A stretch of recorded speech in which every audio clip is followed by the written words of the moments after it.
मराठी, ते धडक ते धडक. कान, नाक आणि घशा संदर्भातील आजाराची आता चिंता सोडा. विटा शहरात अत्याधुनिक तंत्रज्ञानाद्वारे आता अचूक निदान आणि खात्रीशीर उपचार उपलब्ध. डॉक्टर ऐश्वर्या काकडे यांचे श्री समर्थ कान नाक घसा हॉस्पिटल 24 तास आपल्या सेवेसाठी सज्ज. संपर्क आपल्या स्क्रीनवर. घरगुती जेवण असो किंवा तुमच्या पार्ट्या, लाकडी घाण्यातील शुद्ध तेलापासून बनलेली नैसर्गिक चवीची स्पेशल चटणी तुमच्या जीवनाची चव द्विगुणितच करणार.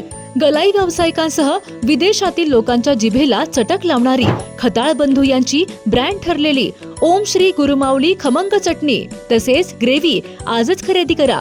पत्ता खताळ बंधू, विट्याचा राजा कॉर्नर, महात्मा गांधी शाळेजवळ, विटा. संपर्क आपल्या स्क्रीनवर. विट्यात राजमाता जिजाऊ बसचा लोकार्पण सोहळा मोठ्या दिमाखात संपन्न झालाय. आमदार सुहास बाबर, उपसभापती सुहास शिंदे, जिल्हा परिषद सदस्या शीतल बाबर यांच्यासह मान्यवरांच्या उपस्थितीत हा शुभारंभ सोहळा संपन्न झालाय. त्यानुसार प्रवाशांना सुरक्षित आणि दर्जेदार प्रवासाची नवी गती मिळणार आहे. यावेळी आमदार सुहास बाबर यांनी बस स्थानकाच्या कामाची देखील पाहणी केली आहे.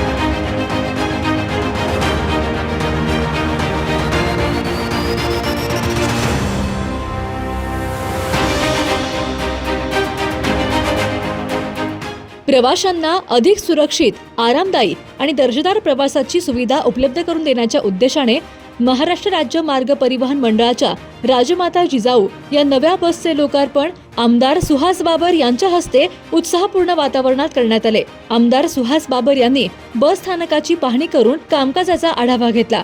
बघूया यावेळी आमदार सुहास बाबर नेमके काय म्हणाले.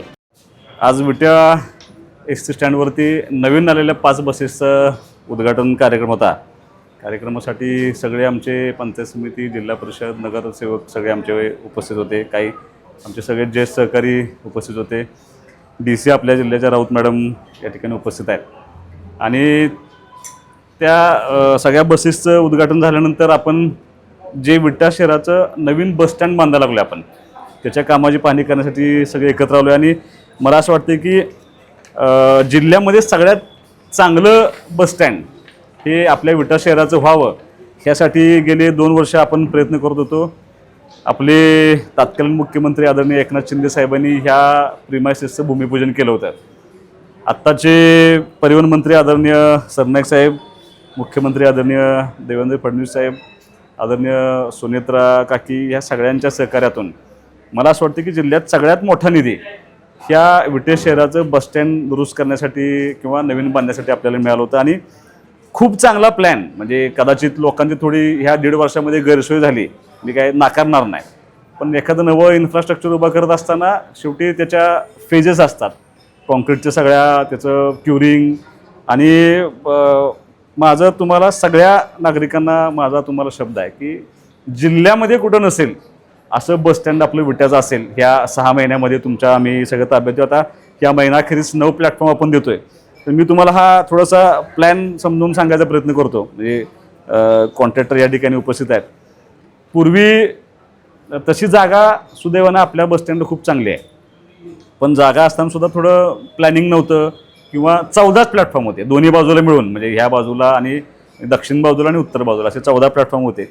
आता आपण एकाच बाजूला 17 प्लॅटफॉर्मचं आपलं बसस्टँड उभा करतोय. म्हणजे मला असं वाटतं की हे सफिशियंट आहे, पण जरी भविष्यात कधी लागलं तरी आपण त्या बाजूला नवीन प्लॅटफॉर्म करू शकतो. प्लॅटफॉर्म हे सगळं करत असताना काळजी अशी घेतली आहे की ज्यापूर्वी चुका होत्या, सुरक्षेच्या दृष्टीनं काही गोष्टी करणं आवश्यक होतं, पार्किंगच्या दृष्टीनं काही करणं आवश्यक होतं, पिकअप अँड ड्रॉप. जसं एअरपोर्टला सगळ्या सुविधा असतात, तुम्ही जर ज्यावेळेला प्रवेश कराल, ज्यावेळेला 3-4 महिन्यामध्ये पूर्ण होईल, प्रवेश केल्यानंतर रिक्षातून येणारे प्रवासी आहेत त्यांना उतरायची व्यवस्था सोडून लगेच रिक्षा बाहेर जाऊ शकते. परमनंट रिक्षा ज्या उभारतात त्यांची व्यवस्था आपण या ठिकाणी रिक्षा स्टॉप म्हणून केलेली आहे. पार्किंगची व्यवस्था 2 व्हीलर 4 व्हीलरची पार्किंगची व्यवस्था आपण सेपरेट दिलेली आहे. त्याच्यानंतर पिकअप ड्रॉपला ज्या छोट्या गाड्या येतात कार सगळ्या त्यासुद्धा पिकअप ड्रॉपची व्यवस्था आपण या ठिकाणी दिलेली आहे. जवळपास किती 14 गाड्या आहेत ना, 16 म्हणजे शेवटी ST उभा करत असताना त्याचे उत्पन्न, कारण ह्याचा मेंटेनन्सचा खर्च खूप मोठा आहे, त्याचं व्यवसाय म्हणून 16 गाळे प्रशस्त साईज देऊन 16x16ची साईज दिली आणि असे 16 गाळे आपण याच्यामध्ये उभा केले. जे आमचं असं म्हणणं आहे की त्याच्यामध्ये सगळ्या सुविधा असल्या पाहिजेत. मग बचत गटांची व्यवस्था झाली पाहिजे, पूर्वी व्यवसाय करणाऱ्या लोकांची व्यवस्था झाली पाहिजे.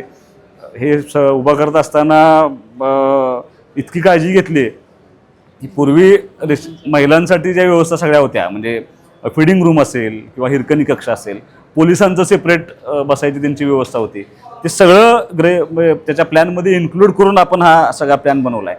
पहिल्या फ्लोअरवरती म्हणजे शक्यतो पहिल्या फ्लोअरमध्ये देत नाहीत, पण आपण पहिल्या फ्लोअरला STचं उत्पन्न वाढावं म्हणून 2 मोठे हॉल दिलेत. काही बँकेनं आपण विनंती करू की तुम्ही इथं भाड्याने लोकांची व्यवस्था होईल आणि उत्पन्नाचं पण साधन STला तयार होईल. इथं जो स्टाफ आपला आहे, समजा काही कंडक्टर आहेत, काही ड्रायव्हर आहेत किंवा महिला आमच्या कंडक्टर आता हळूहळू यायला सुरुवात झाली. रात्री अपरात्री जर काय त्यांची राहायची व्यवस्था करायची असेल तर आपण डॉर्मेटरी इथं उभा केली, महिलांची सेपरेट केली, पुरुषांची सेपरेट केली. प्रवासी एखादे अपरात्री इथं आले तर त्यांचीसुद्धा व्यवस्था व्हावी या हेतून आपण त्यांची व्यवस्था करण्याचा ह्या प्लॅनमध्ये प्रयत्न केला आहे. पूर्वी डेपो मॅनेजर राहायची व्यवस्था दुसरीकडे होती, त्यामुळं थोडं कंट्रोलिंग कमी असायचं की ते सेपरेट येतात त्यांच्या घरात गेली की. आता तसं नाही, आता त्यांचा फ्लॅट आपण इथंच वरती केला आहे. ऑफिसेस काही आपण पहिल्या फ्लोअरला घेतले जेणेकरून कंट्रोलिंग करत असताना ST स्टँडवरती सेफ राहिलं पाहिजे, सगळ्या गोष्टी व्यवस्थित झाल्या पाहिजेत म्हणून आपण त्यांची व्यवस्था या ठिकाणी करतोय. जिल्ह्यातलं पहिलं बसस्टँड असेल की जे 100% कॉन्क्रिटीकरण आहे. तुम्ही जर बघितलं तर स्टँडच्या बाहेरचा एरिया, स्टँडच्या सगळ्या आतला एरिया, अगदी वर्कशॉप सहित आपण, म्हणजे ज्या दर 2 वर्षानंतर खड्डे पडले, घाण झाली, पाणी साठलं, चिखल झाला, ही तक्रार तुम्हाला परत कधी ऐकायला मिळू नये अशा हेतून म्हणजे अगदी आपण M40चं कॉन्क्रीट वापरले, जे हायवेला वापरतात तसं कॉन्क्रीट आपण जवळपास 1 फुटाचं कॉन्क्रीट वापरून आपण सगळं कॉन्क्रीटीकरण करतोय. मग ते मेडिकल ट्रीटमेंटची व्यवस्था झाली पाहिजे. अशा सगळ्या म्हणजे माझी तुम्हाला विनंती आहे, थोडा त्रास झाला आहे, अजून 1-2 महिने, आता ह्या महिन्याखेरीस आपण 9 प्लॅटफॉर्म चालू करतोय आणि 2 महिन्यामध्ये 2.5 महिन्यामध्ये MIDCचे लोक पुढे गेले. 2 महिन्यामध्ये आपण कॉन्क्रीट सगळं संपवत आहे. 2 महिन्यामध्ये आतलं कॉन्क्रीटीकरण सगळं संपून जाईल. इन आउट पूर्वी एकत्र होतं, आता एकत्र आहे. 5 मीटरचा 7 मीटरचं इन अँड आउटसाठी प्रोव्हिजन होती. आता आपण इनसाठी 9 मीटर आणि आउटसाठी 9 मीटर, म्हणजे आत प्रवेश करताना बाहेर जाताना कुठेही कुठल्या गाडीला इजा होऊ नये, कुणाला माणसाने इजा होऊ नये, धक्का लागू नये, अपघात होऊ नये, ह्यासाठी आपण त्याची व्यवस्था करून ठेवली. दत्त मंदिराचं त्याला इतका सुंदर प्लॅटफॉर्म केला आहे, मंदिरात जाणाऱ्या माणसाचा आणि बसचा दोघांनी एकमेकाचा कुठं अडथळा होऊ नये त्याचा प्लॅटफॉर्म आपण सेपरेट करतोय. म्हणजे एअरपोर्टला ज्या सुविधा असतात तशा सुविधा देण्याचा प्रामाणिक प्रयत्न आपण ह्या STच्या माध्यमातून, ह्या बसस्टँडच्या माध्यमातून करतोय. तुम्हाला माझा शब्द आहे की 6 महिन्यामध्ये तुम्हाला जिल्ह्यात नाही असं ST स्टँड तुम्हाला बघायला मिळेल. आता निम्मा ह्या महिन्याअखेरच आपण हँडओव्हर करतोय, म्हणजे वापरायला देतोय. जवळपास 9 प्लॅटफॉर्म आपण वापरायला देतोय. कॉन्क्रीटीकरण 2 महिन्यात सगळं संपून जाईल. ह्याच्यावरचं कन्स्ट्रक्शन, कारण त्याचा क्युरिंग पिरियड असतो म्हणून, तो क्युरिंग पिरियड संपला एक 5-6 महिन्यामध्ये सगळं पूर्ण करून तुम्हाला 100% त्याचा ताब्यात देऊन टाका. एरिया आता किती आहे? 17,000 स्क्वेअर फीटची प्लेट आहे टोटल. ही बिल्डिंगची प्लेट.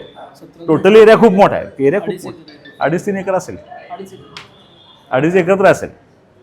मला सगळ्यात प्रशस्त आणि एवढ्या सेंट्रल प्लेसला, म्हणजे या सांगलीसारख्या मोठ्या शहरामध्ये सेंट्रल प्लेसला एवढं मोठं नाही आहे.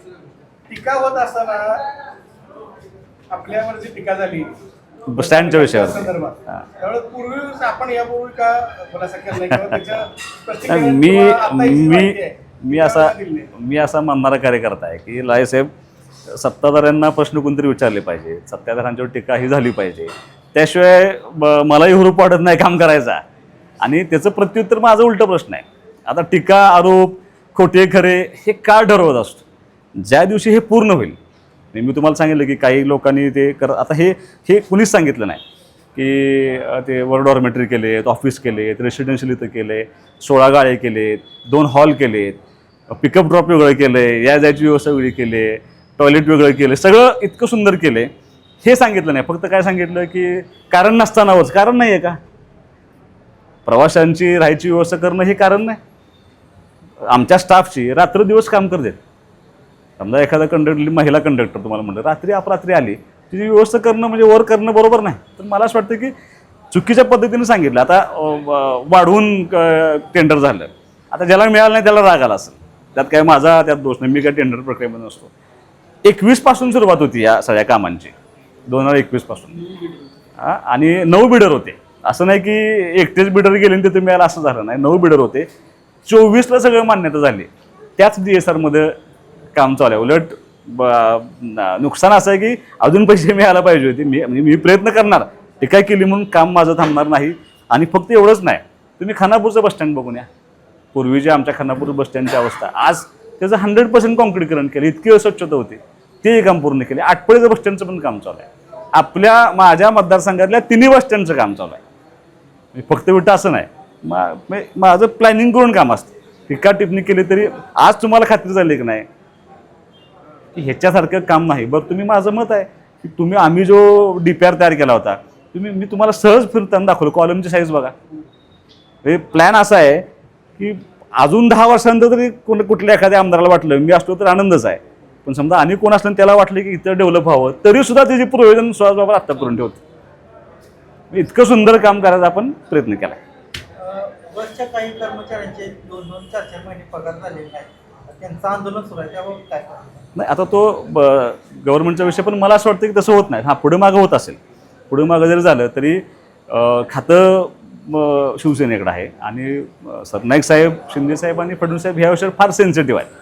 प्लस मायनस होत असेल, कारण मुळात तुम्ही STचं तुम्ही राज्यातल्या, देशातल्या इतर कुठल्याही राज्यांचं तुम्ही जर पब्लिक ट्रान्सपोर्ट बघितला तर तो नफ्यावरती चालतो. महाराष्ट्र ना नफा ना तोट्यावरती चालवतो. प्रॉफिट मिळवायचा प्रयत्न करत नाही. फक्त त्याचे एक्सपेन्सेस तिथंच संपले पाहिजेत एवढा प्रयत्न महाराष्ट्र गव्हर्नमेंटचा असतो. पुढे मागं होईल असेल पण पेमेंट होणार, त्याच्याबद्दल काय तक्रार येणार नाही. पण मी त्या भूमिका, त्यांची भावना मंत्री मोदयांपर्यंत पोहोचवतो. टेक्निकली हा माझा पार्ट आहे. आम्ही यात पूर्ण ताकदीने काम करतो. आम्ही बसचा प्रवास करतोय आणि याचं सगळं श्रेय आमचे सन्माननीय आमदार साहेब, सुहास भैया साहेब यांना जातं. कारण सगळ्या बसेस आणि या बसमधला फरक काय आहे तर आत्ता ज्या बसमध्ये आम्ही बसलो आहे ती बस म्हणजे हायटेक बस म्हणता येईल. याला सेन्सर कॅमेराज आहेत, त्यामुळे ॲक्सिडेंट्स टाळता येण्यासारखं आहे. आणि या दृष्टिकोनातून बघितलं तर संपूर्ण जे प्रवासी आहेत त्यांच्या सिक्युरिटीचा विषय जो आजपर्यंत ST महामंडळाला पडला होता, तर आणि प्रामुख्याने विटा इथे जो प्रश्न होता, तर ते सगळे प्रश्न आणि प्रवाशांची सिक्युरिटी हे भैयासाहेबांनी अगदी लक्षात ठेवून 5 बसेसचं नियोजन, नवीन बसेस आपल्या इथे आगारात आलेल्या आहेत.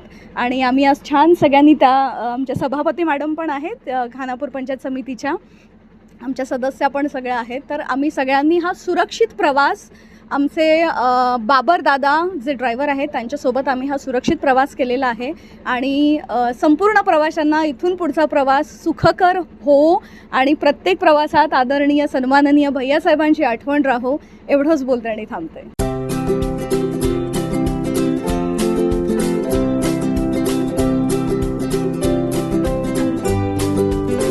लग्न बस्त्याची खरेदी करायचे आणि आपल्या प्रियजनांना दर्जेदार फर्निचर आणि भांड्यांचा आकर्षक सेट एकदम माफक दरात गिफ्ट द्यायचा आहे तर आता विट्यातील बालाजी फर्निचर मॉल मध्येच आपली खरेदी करा. बालाजी फर्निचर मॉल, लग्न बस्त्याचे माहेर घर. पत्ता भैरवनाथ मंगल कार्यालय, मायनी रोड, विटा. संपर्क आपल्या स्क्रीनवर. जिओ मराठी, ते धडक